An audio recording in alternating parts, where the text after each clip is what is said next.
mapinduzi ya Zanzibar yamefanywa na vijana. Vita vya Maji Maji vimefanywa na vijana. Hakuna mapinduzi yalifanywa na wazee.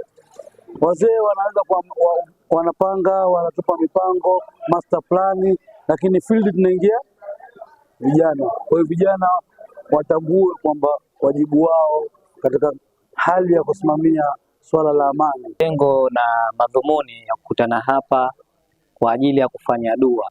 Dua hii ni kwa ajili ya kuiombea nchi amani na pia kuwaombea viongozi wetu wa nchi kama Rais wa Jamhuri ya Muungano wa Tanzania Mama Samia Suluhu Hassan, pamoja na Rais wa Zanzibar na Mwenyekiti wa Baraza la Mapinduzi Dr. Hussein Ali Hassan Mwinyi.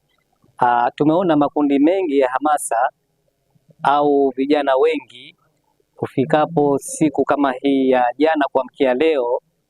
Tumetoka kwenye mwaka wa 2025 tumeingia mwaka 2026.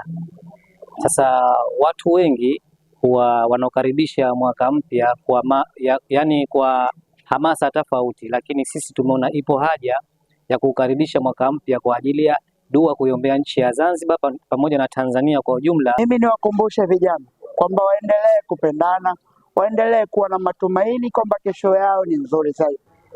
Sisi tupo hapa kwa ajili ya kuiombea nchi na pia tuko pamoja naye kumwombea dua, na yeye pia Mungu amjalie kila laheri, ampe wepesi, ampe afya njema, aweze kutekeleza majukumu yake kwa hali ya upendo na wenzetu na waziri wetu Mheshimiwa Kitwana na waheshimiwa wote.